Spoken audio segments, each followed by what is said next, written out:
Bien, hermanos, Dios les bendiga a todos, bienvenidos en esta tarde de culto, de adoración, que poco a poco vamos entrando a esta nueva manera de hacer las cosas.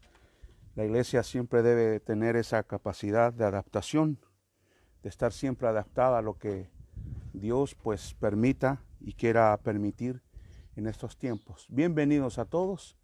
Un gusto de poder estar con ustedes, a todos ustedes que están conectados en esta tarde. Ya han llegado algunas peticiones en la cual vamos a orar al final de este momento de meditación en la palabra del Señor. Así que les invito a que sin ya más tardar podamos abrir la Biblia en la epístola a los Hebreos, el capítulo número 6. Vamos a leer un versículo ahí para introducirnos en el tema que ya habíamos empezado la semana pasada acerca de conociendo a Dios, conociendo a Dios. Hebreos, el capítulo número 6, dice así el versículo número 1. Así que dejamos atrás las primeras enseñanzas acerca de Cristo, maduremos, no volvamos a lo que ya se nos enseñó. Al comienzo aprendimos a confiar en Dios y a dejar lo inútil y lo malo que hacíamos. En ese tiempo nos enseñaron sobre los bautismos, la imposición de las manos, la resurrección de los muertos y el juicio eterno. El versículo 3 dice: si Dios lo permite, seguiremos adelante con enseñanzas más avanzadas. Amén. Señor, gracias una vez más por esta palabra. Ilumina nuestro corazón, Señor. Sabemos que la vana repetición y las vanas palabrerías no traerán a nuestra vida la bendición que necesitamos. Dependemos de tu gracia, dependemos de la revelación de tu palabra para poder asimismo ser edificados, fortalecidos. Bendice a mis hermanos que están en este momento con nosotros, que cada uno de ellos puedan ser, Señor, edificados, estar atentos. Ayúdales en este momento a concentrarse, Señor, pese a todo, y que de alguna manera tú puedas, Señor, hablar a nuestra vida. Ayúdame, Señor, a hablar lo que es lo suficiente para que el resto podamos confiar en tu gracia y podamos, Señor, depender del Espíritu Santo para la aplicación de esta verdad a nuestro corazón. Por Cristo nuestro Señor, por quien te damos las gracias. Amén. Amén.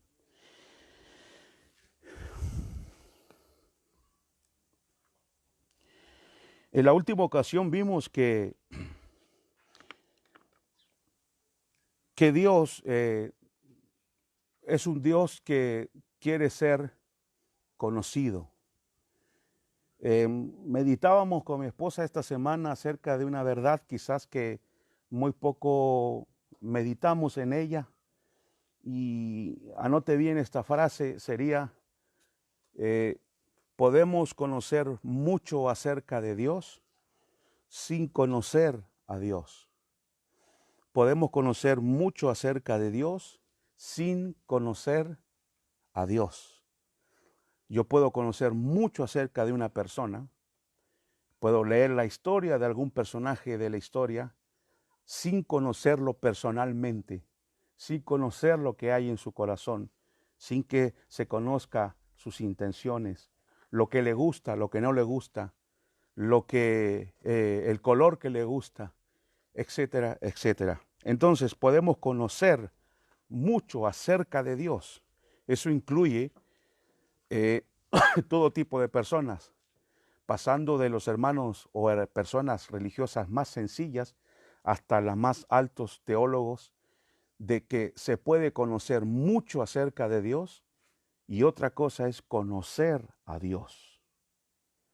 La teología o la enseñanza bíblica es un medio para llegar a conocer a Dios, y no es un fin en sí. Y durante mucho tiempo en algunos sectores de las escuelas bíblicas, sobre todo aquí en Europa, la teología se volvió una especie de fin, como una especie de profesión. Y los mismos teólogos, algunos de ellos, conocían mucho acerca de Dios, pero no conocían a Dios. Y eso es muy grave y es muy sutil. Tenemos muchos testimonios de personas que en estos momentos cristianos que están confinados y son los que tienen más temor. La pregunta sería, ¿es humano tener temor? Claro que es humano. Pero que el temor nos domine, que eso ahogue nuestra fe, entonces ahí como que de alguna manera se discierne la verdad que acabo de anunciarles. Y es que se puede conocer mucho acerca de Dios sin conocer a Dios. Ahora, allí quiero ahora ya entrar de lleno a lo que queremos ver ahora.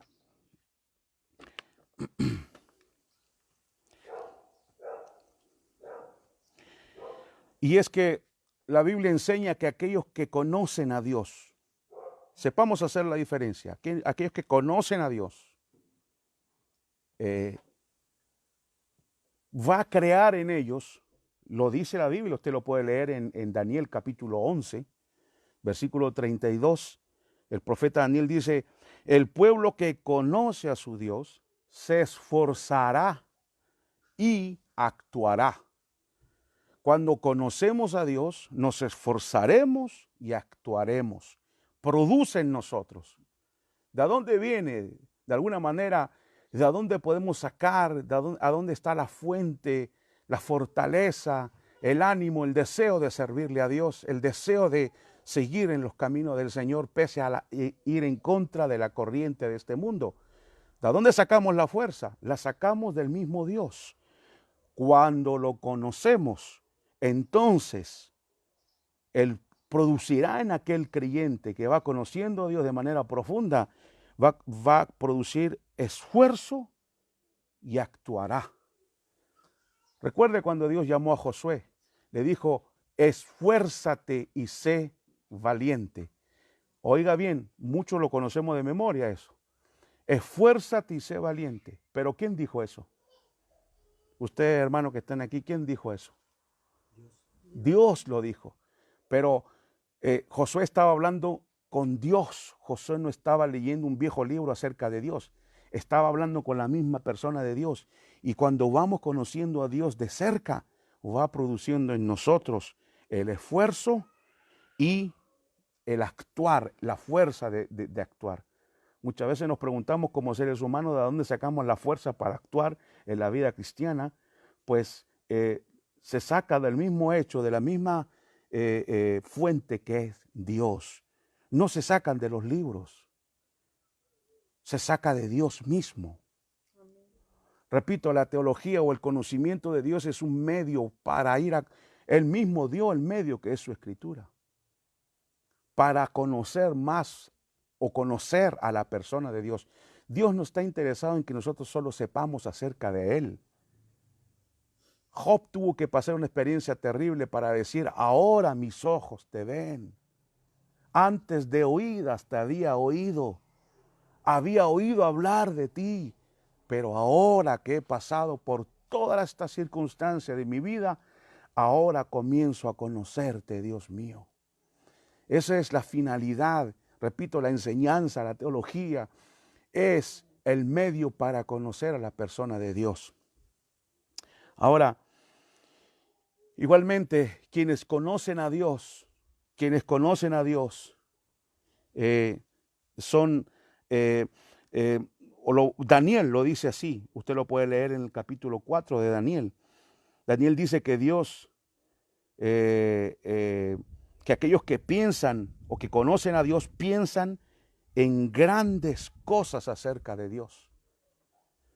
Cuando se conoce a Dios, no se puede pensar menos de la grandeza o como Él es de grande. Cuando pensamos en Dios y conocemos en Dios, conocemos a Dios, entonces nuestros pensamientos van a pensar en grande. ¿Por qué van a pensar en grande? Porque Dios o el ser de Dios es grande. Y eso se va haciendo parte de nosotros. Daniel dice que Dios que domina, oiga cómo era la oración de Daniel. Daniel dice que Dios que domina la historia y nos muestra su soberanía en actos de juicio y misericordia, tanto para con los individuos como para las naciones, según su propia voluntad. Eso era en resumen las oraciones de Daniel. Y yo quiero leer con ustedes el dramático, es en capítulo 4, verso 26, dramático momento en que Daniel va a orar. Y Daniel va a decir que Dios es el Dios de Israel, el Rey de Reyes y el Señor de los Señores. Vea cómo conoce Daniel a su Dios. Dice que la mano de Dios está en la historia en todo momento. ¿Conoce usted a ese Dios que la mano de Él está en la historia en todo momento? No es más, y escuche esto, no es esta historia humana, no es más que la historia y el desarrollo de su propio plan de Él. Esto no es algo aleatorio, algo que apareció de la nada. Esto es lo que se está desarrollando en la historia, es su plan, es su historia, es la historia de Dios. Y que triunfará en última instancia. Vea usted las oraciones que Daniel hace. Y cuando usted lee, y es interesante, analice las oraciones de los hombres de Dios. Y usted verá cómo conocían a Dios. Escuche a quién ora, cómo ora y qué ora. Y usted conocerá si él sabe de Dios o no sabe de Dios. Si ha experimentado a Dios y si no ha experimentado a Dios. Se sabe mucho acerca del que ora. Y en este caso Daniel oraba.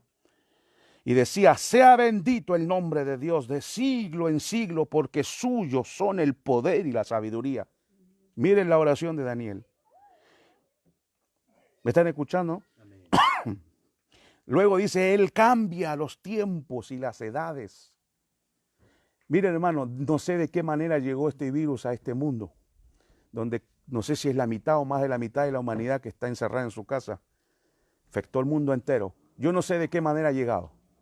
Así como no sé de qué manera los piojos llegaron a Egipto en las plagas, o de qué manera el agua se convirtió en sangre. Yo no sé. Yo lo que sí sé es que es Dios el que cambia las edades y los tiempos. Y Dios ha cambiado en este tiempo las cosas, porque tiene un propósito, porque es su historia. Dice, quita reyes y pone reyes. Da sabiduría al que no está en tinieblas. Y con él mora la luz. Vea el conocimiento de Daniel acerca de Dios. Ahora, Señor, Dios grande y digno de ser temido, que guardas el pacto y la misericordia con los que te aman y guardan tus mandamientos. Dice, tuya es, Señor, la justicia. De Jehová nuestro Dios es el tener misericordia y el perdonar. Justo es Jehová nuestro Dios en todas sus obras que ha hecho. ¿Qué conocimiento tenía Daniel de Dios? ¿Qué concepto tenía Daniel de Dios? Un alto concepto, un alto conocimiento.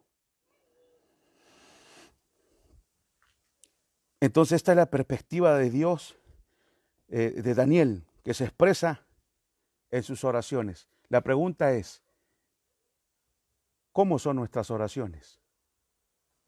¿Cómo expresamos nosotros nuestro conocimiento a través de la oración?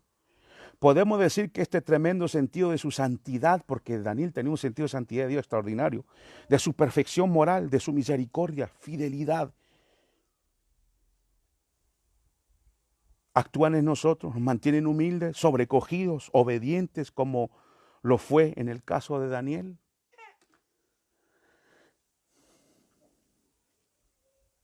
Repito la frase, podemos conocer mucho acerca de Dios y no conocer mucho a Dios. Por medio de esta prueba podemos también medir lo mucho o lo poco que conocemos a Dios. Muy bien. El niño, el filósofo, el religioso, pregunta, ¿cómo es Dios? Y estas semanas que han pasado hemos ido analizando en la enseñanza bíblica de dónde viene Dios, cómo es Dios.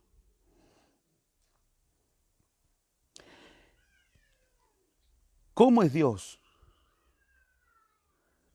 ¿Cómo es Dios? Ese es el estudio más grande que podamos hacer nosotros. La ciencia de Cristo, del crucificado, el conocimiento de la deidad y de la gloriosa Trinidad. No hay mayor conocimiento que podamos obtener en esta tierra que nos pueda llevar hacia una tranquilidad y un reposo en este mundo en donde estamos viviendo. No hay nada que desarrolle tanto el intelecto, que magnifique tanto el alma del hombre como la investigación devota. Oiga bien, la investigación devota, sincera y continua del gran tema de la deidad, del gran tema de Dios. Además, a la vez que humilla esta enseñanza, engrandece nuestra alma y trae un tremendo consuelo a nuestra vida. La contemplación de Cristo proporciona un bálsamo para toda herida. Contemplar y conocer a Cristo trae a nuestra vida un bálsamo de tranquilidad a nuestra vida. Estaba leyendo antes que empezara el culto, una joven de 18 años, creo, o 17, se suicidó en estos días porque se cansó del confinamiento. No aguantó más y se suicidó. Y nosotros no podemos ignorar estas verdades y no podemos ignorar que nosotros, todos nosotros, de alguna manera psicológicamente podemos ser afectados y estamos siendo afectados, por supuesto que sí.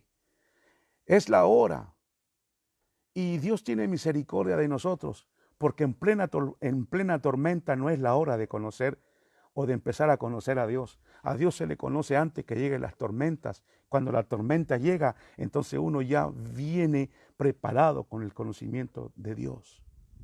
Cuando vino la tormenta con los discípulos, dice la Biblia que el Señor calmó la tormenta y recién ahí los discípulos se preguntaron, ¿quién es este? ¿Quién es este? ¿Quién es este? Lo hemos dicho en muchas ocasiones en la iglesia, hermanos, de que antes que lleguen las tormentas se debe la casa edificar sobre la roca. Y luego, dice, vienen los vientos, las lluvias, y esa casa empieza a pasar la prueba de su fortaleza. Pero Dios tiene misericordia y viene a nosotros y nos dice hoy, hijo mío, hija mía, no es tanto de que puedas conocer acerca de mí, que eso es muy importante, pero que ese conocimiento te lleve a conocerme a mí. No sea un fin, sino un medio para conocerlo a Él. Ahora, yo quiero hacer no largo porque sé que no es lo mismo estar aquí en video que estar en la iglesia, pero quiero avanzar un poco más.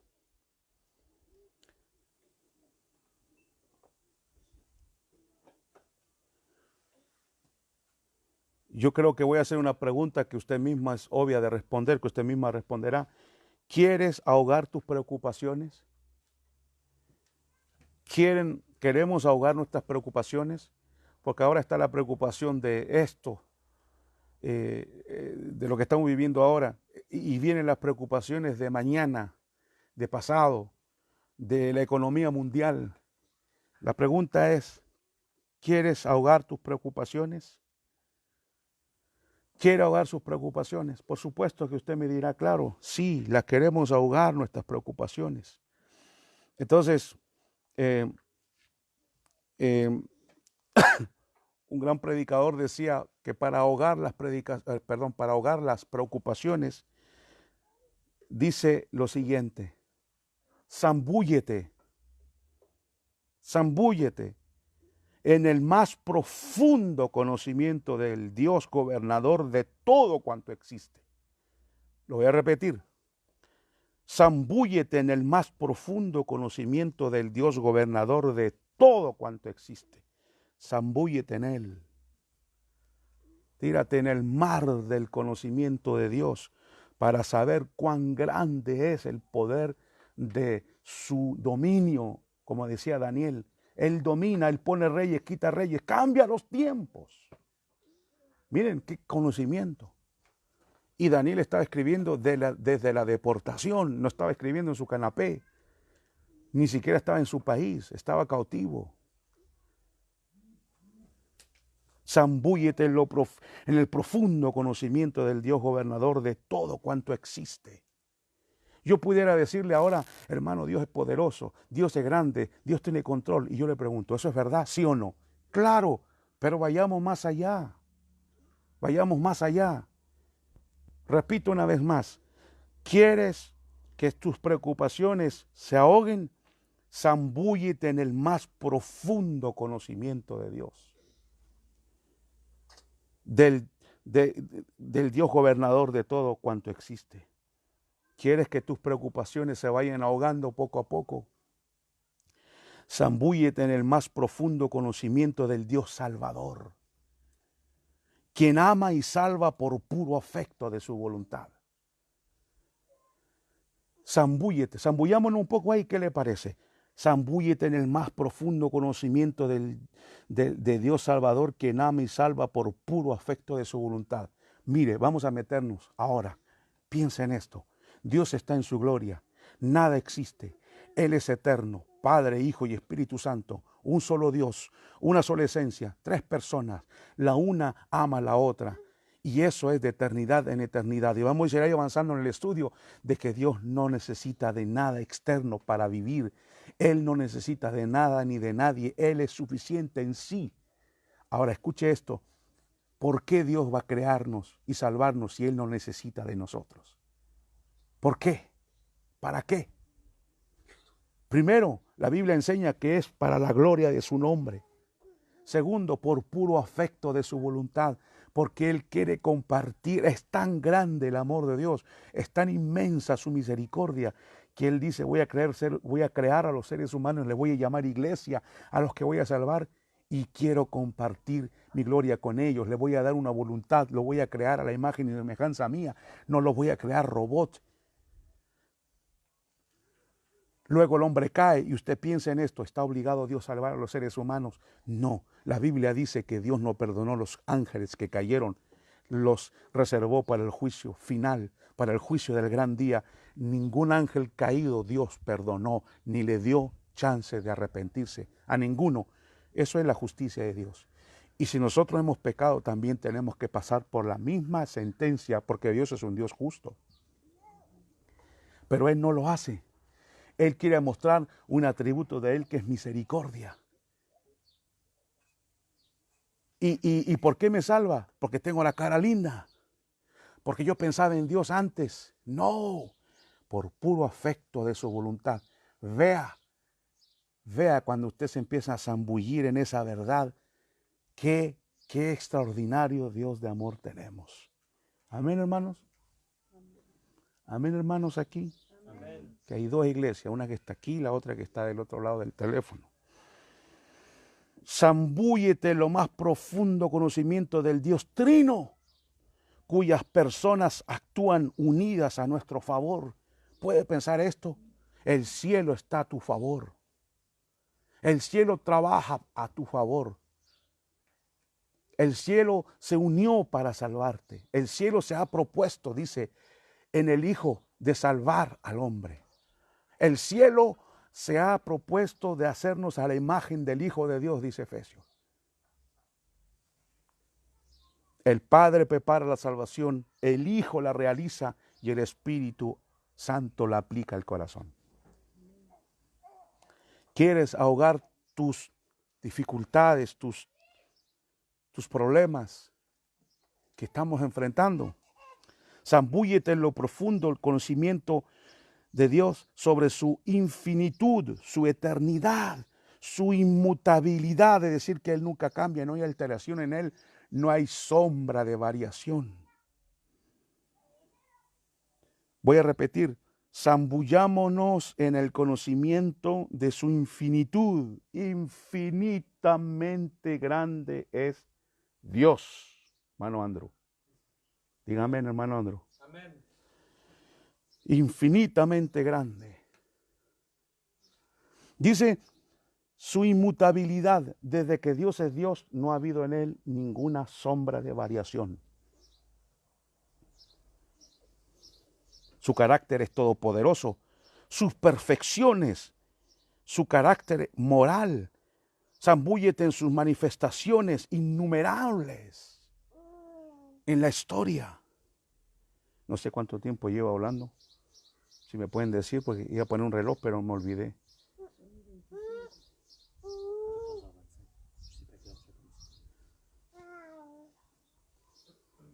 Díganme dentro de 10 minutos.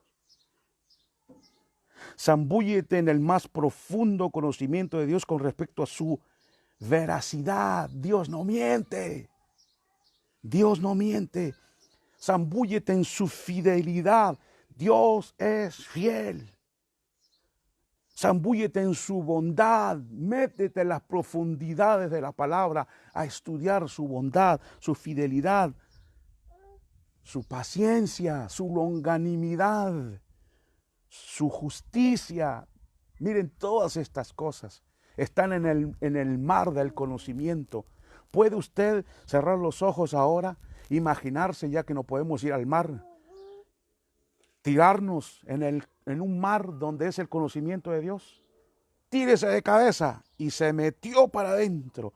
Ahí se zambulló y ahí usted ve las perfecciones gloriosas, la fidelidad de Dios, el conocimiento de Dios, la inmutabilidad de Dios, la grandeza de Dios, etcétera, etcétera, la moral perfecta de Dios. Y se sigue metiendo y se sigue metiendo y se sigue metiendo. Yo le digo esto, se van a ir las preocupaciones. Usted va a decir, bueno, lo que Dios quiere al fin y al cabo es que yo me deje, me abandone. ¿Cuántas veces hemos cantado esa canción en la iglesia que dice, yo me rindo a ti, yo me rindo a ti? Hoy es el día de experimentar el rendirnos a Dios y decirle a Dios, Señor, ya me suelto, ya. Estaba agarrado del presidente que iba a decir esto, estoy agarrado de lo que diga el otro, o lo que si mañana llueve o si mañana truena. Ahora ya no, me meto en las profundidades de tu conocimiento y cuando lleguemos ahí, vamos a decir como Pablo y experimentar lo que Pablo decía, sea que vivamos, sea que muramos, somos de Él. Zambúllete en el más profundo conocimiento de Dios con respecto a lo que le agrada. ¿Sabe usted lo que le agrada a Dios? ¿Sabe lo que le agrada? Usted, hermanito que está aquí chiquito, ¿sabe usted lo que le agrada a Dios?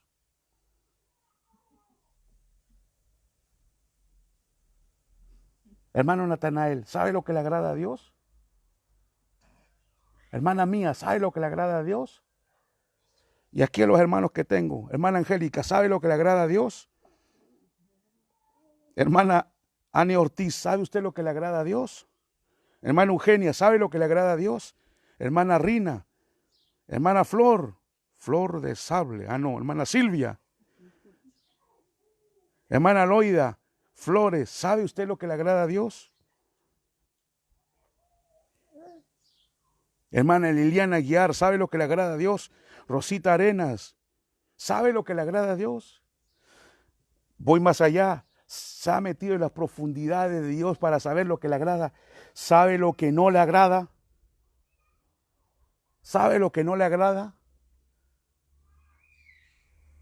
Cuando yo era joven cristiano me decían que jugar al fútbol o salir a jugar al fútbol con los hijos, eso era perder el tiempo y era pecado y a Dios no le agradaba. Mentira, mentira. Por eso que tenemos que profundizarnos en el mar del conocimiento de Dios para saber realmente lo que le agrada y lo que no le agrada. Conocemos algo acerca de Dios, pero lo conocemos a Él. Mi esposa sabe lo que a mí me agrada, sabe lo que a mí me gusta, sabe la comida que me gusta, sabe cosas que otros me conocen, pero no me conocen, acercan de mí, conoce acerca de mí, pero no me conocen. El hombre santo que soy por todos lados.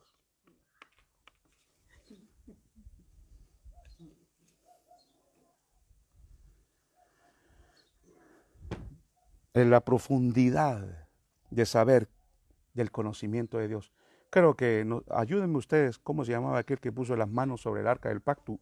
Usía, creo. Creo que era Usía. El arca venía pasando y Dios había dicho, nadie que no sea levita puede tocar el arca.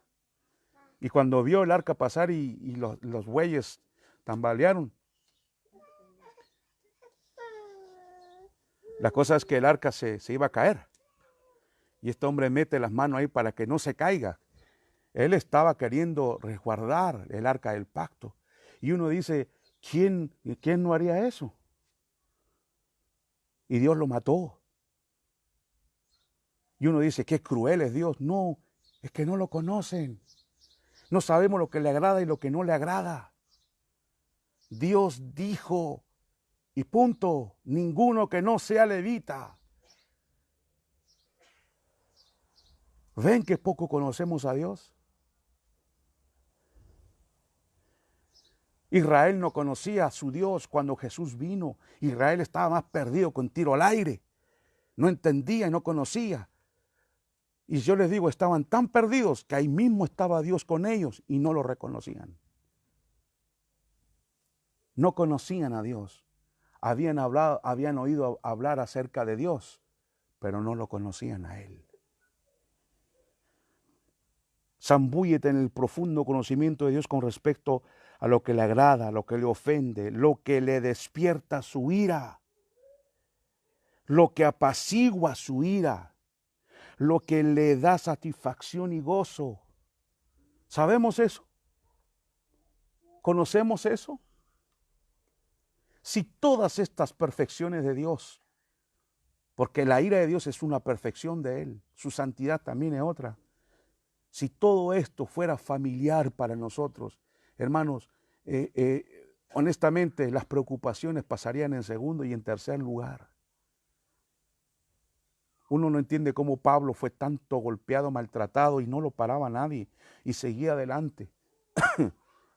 Pero porque él conocía a Dios. Él sabía que el que gobernaba no era el César, era Dios. ¿Cuántos minutos me quedan, hermano, ya?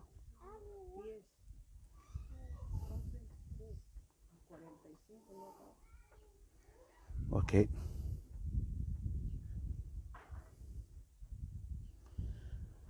Este gran predicador Spurgeon los siglos pasados dijo a la edad de 20 años, tenía 20 años cuando escribió esto, pero conocía a Dios. Decía, no conozco nada que sea tan consolador para el alma, que apacigüe las crecientes olas del dolor y la aflicción, que proporcione paz ante los vientos de las pruebas, como la ferviente reflexión sobre el tema de la deidad. Dijo él, ferviente.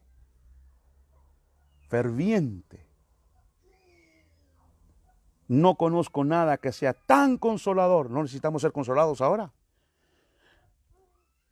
Que apacigüe el alma, que apacigüe las crecientes olas del dolor y la aflicción, que proporcione paz ante los vientos de las pruebas, como la ferviente reflexión sobre el tema de Dios. Si queremos gozar de la verdadera paz y de la verdadera esperanza, debemos vivir la vida a la luz de la palabra de Dios.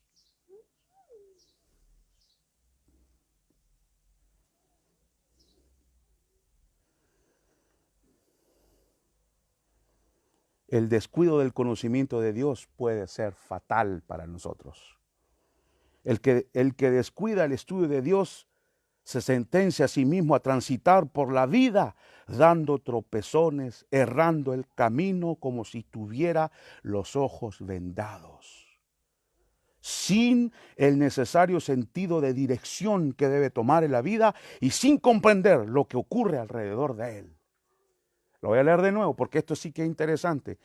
El que descuida el estudio de Dios se sentencia a sí mismo a transitar por la vida, dando tropezones, errando el camino como si tuviera los ojos vendados, sin el necesario sentido de dirección, sin el GPS, sin una dirección y sin comprender lo que ocurre a su alrededor.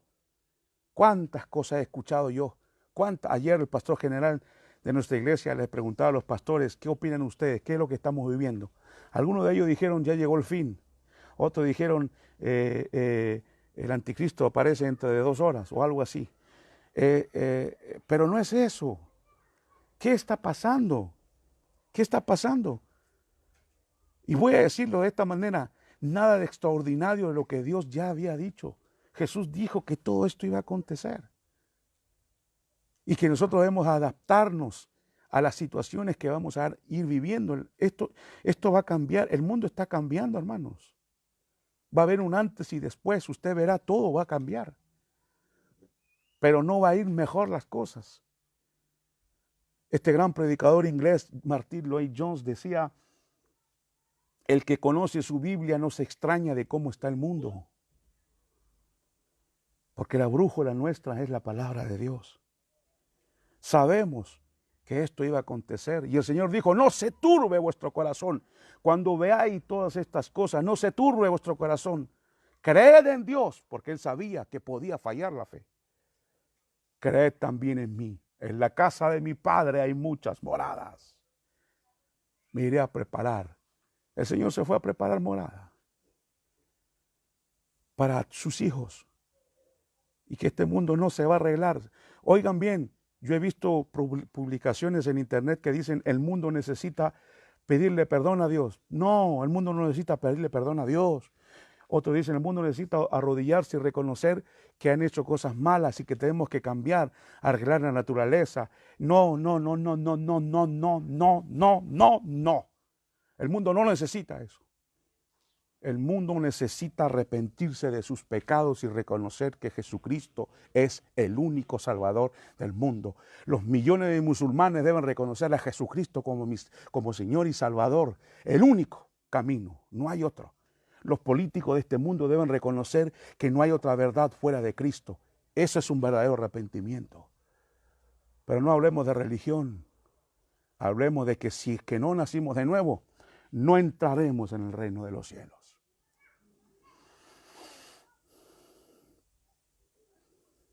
Para muchos hoy día, estos pocos temas que yo acabo de dar sobre Dios, su grandeza, el mar del conocimiento, para muchos, pues, son temas que no son familiares. Estamos viviendo en la época en donde menos conocen los cristianos la Biblia.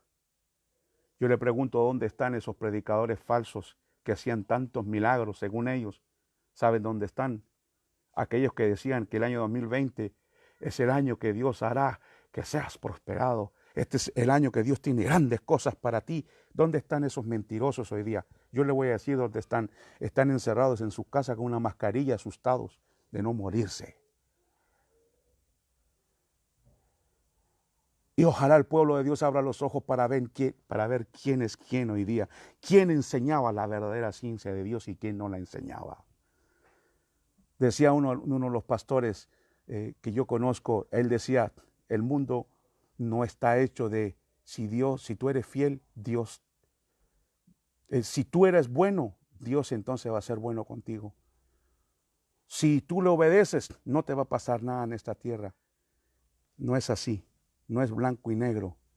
Hay muchas cosas que se implican dentro de ello y muy pocas veces se dice que a veces el cristiano es llevado a la eternidad por medio del desierto.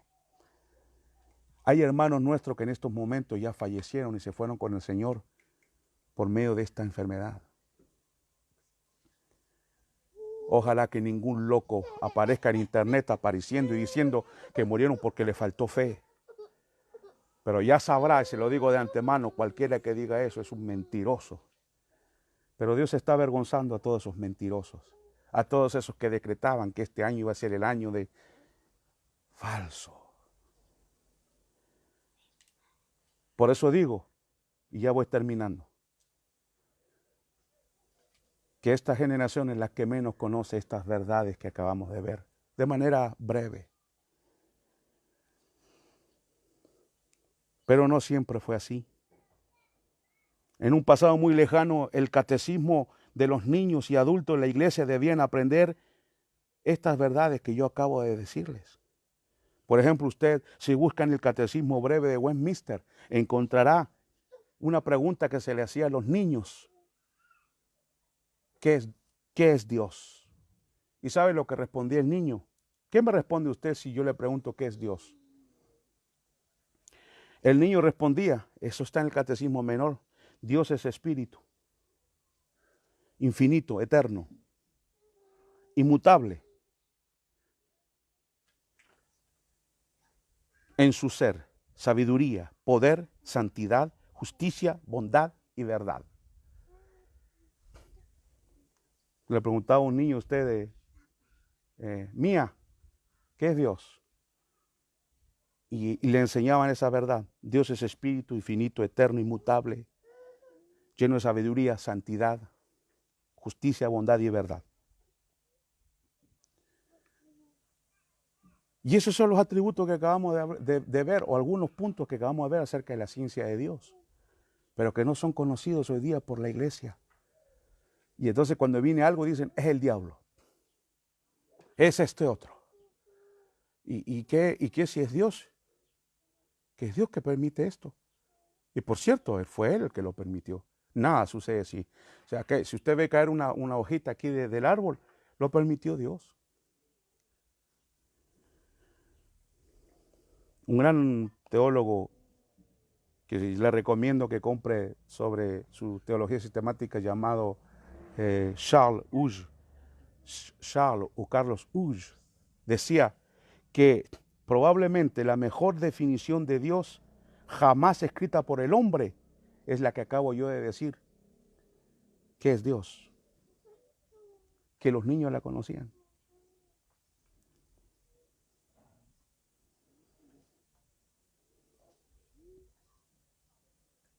Me quedan unos 3 minutos, ¿no? Sí, 3 minutos. Pero antes de seguir adelante debemos saber, pues, ¿qué es Dios? Dios, oiga bien, Dios no es igual a nada ni a nadie de lo que nosotros podamos imaginar, ver o hacer. No es igual a nada ni a nadie. No puede la mente humana percibir lo inefable. Es decir, lo inexplicable no lo podemos percibir. Y cuando el hombre ha querido construir en su mente y con sus manos a Dios, lo que ha hecho es construir falsos dioses, mitológicos, dioses que no son el verdadero Dios. Por eso los escritores sagrados decían, cuando veían visiones, se acercaban y decían de alguna manera, vi al Hijo del Hombre y era semejante a esto, semejante a este otro, porque las palabras humanas no pueden explicar lo inefable.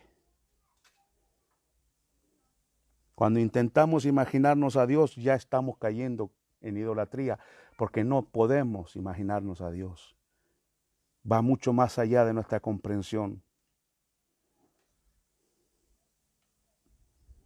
Voy a terminar con esto y vamos a seguir con la ayuda del Señor estudiando a Dios, para conocer a Dios.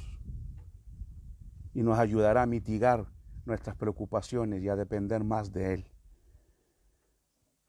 Termino con esto. El hombre que comprendiese a Dios o el hombre que pudiera comprender a Dios debe ser otro Dios. Para entender a Dios hay que ser otro Dios. Por eso, como decía en Didascalia, el estudio esta semana, que Dios se reveló de dos maneras, por lo menos de dos maneras. Y oiga bien, esas dos maneras, Dios dio los medios para que podamos percibir esa revelación. La primera es la revelación de la creación.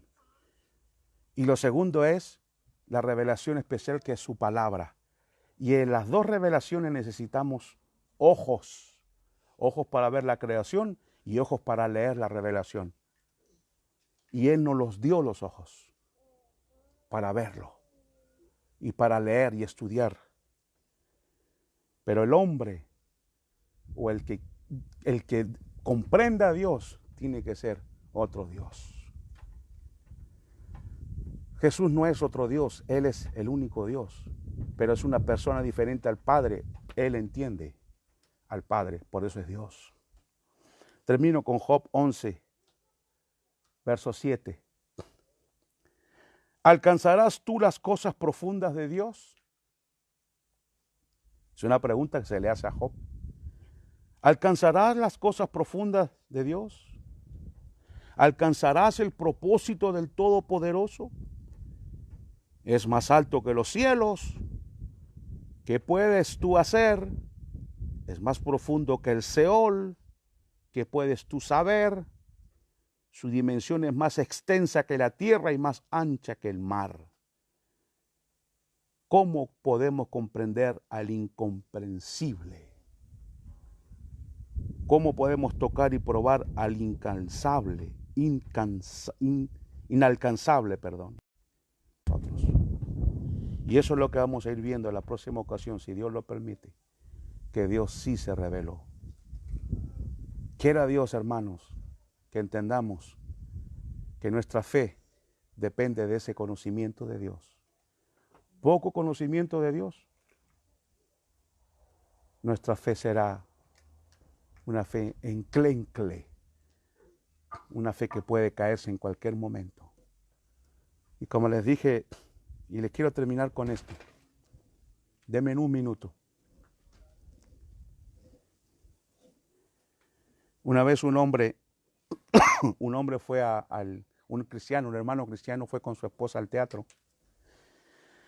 Y en el teatro se hizo una pieza y este hermano no sabía que uno de los actores iba a recitar el Salmo 23. Pero este hombre, al recitar el Salmo 23 en el teatro, dijo: voy a lanzar un reto. Yo voy a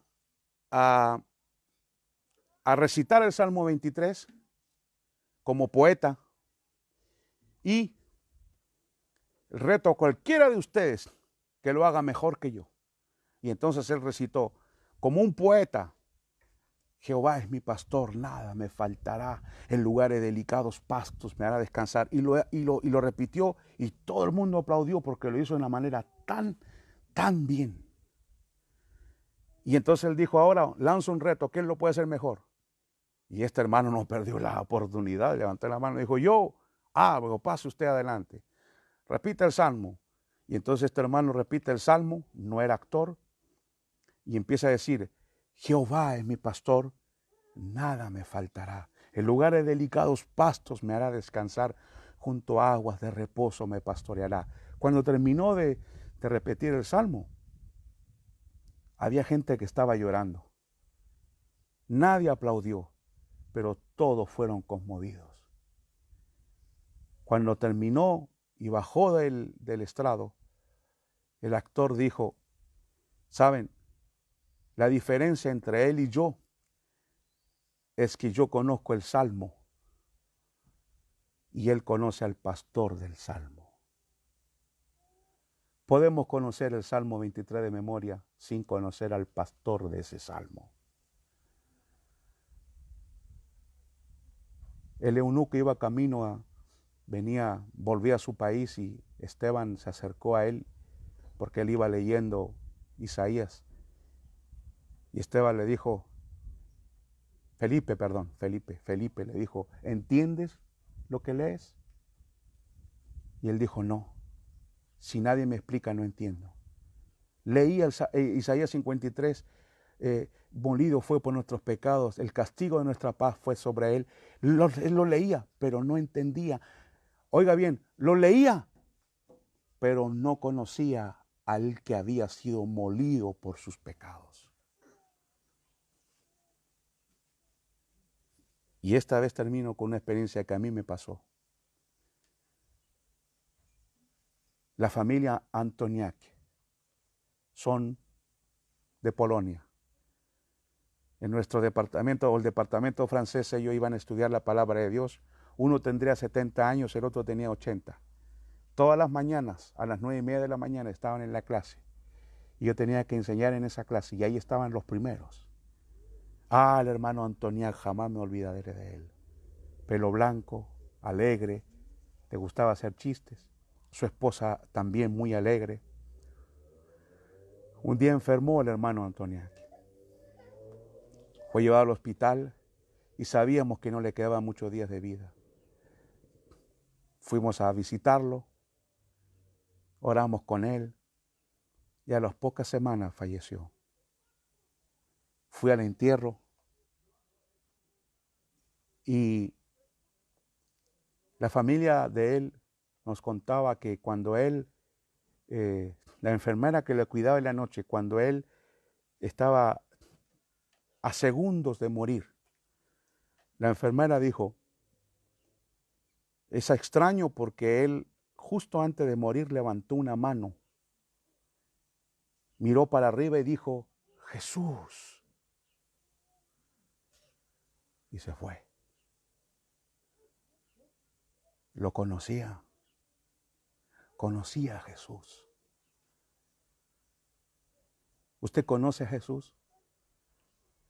¿Usted sabe que lo está esperando, que le ama, que está con usted, que entiende sus lágrimas, sus dificultades, que Él las vivió, se hizo hombre para que entendernos lo que es todo esto, pero que Él está con nosotros, de que Él finalmente nos llevará a su eterna gloria, de que Él quiere ayudarnos, de que Él quiere moldearnos? ¿Lo conoce? ¿O ha oído hablar acerca de Él, pero no lo conoce? No sabe que Él lo espera del otro lado. Por la gracia de Dios nosotros sabemos que del otro lado Él está esperándonos. Vamos a orar. Señor que estás en los cielos, te damos gracias porque tú, Señor, te has revelado a nosotros por medio de tu Hijo Jesucristo. Y ahora, Señor, podemos invocar tu nombre, no solo como un Dios lejano, como si quizás nos oye. No. Tu palabra dice que cuando nosotros invocamos tu nombre de todo corazón, Él nos oye. Sabemos quién eres tú, te conocemos, Señor, sabemos que eres nuestro Señor, nuestro Salvador. Conocemos al pastor del Salmo.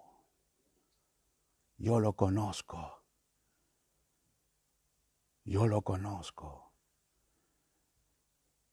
Su amor por mí me venció.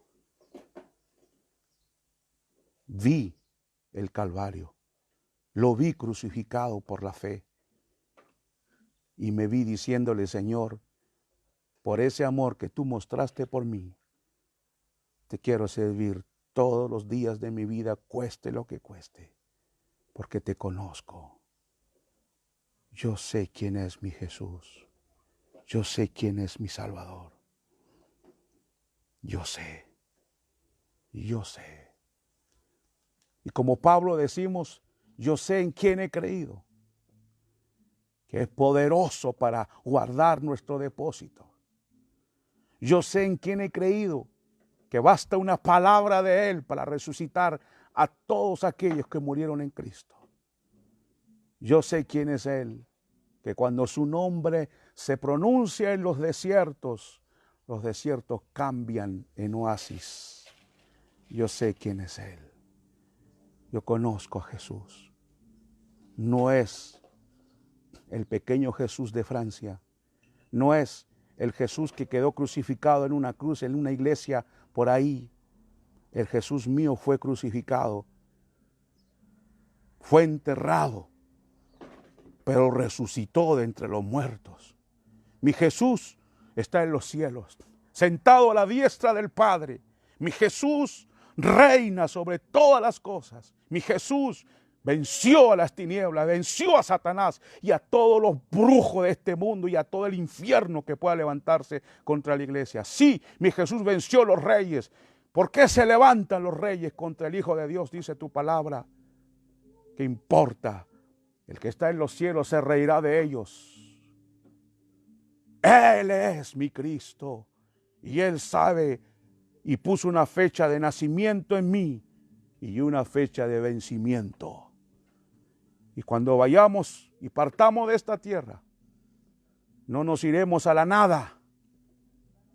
Seremos llevados en los brazos de nuestro Salvador. El pastor del Salmo esperando a sus ovejas para llevarlas al redil eterno. Más que saber de Dios, queremos conocerte. Oh Dios, gracias. Aleluya, aleluya.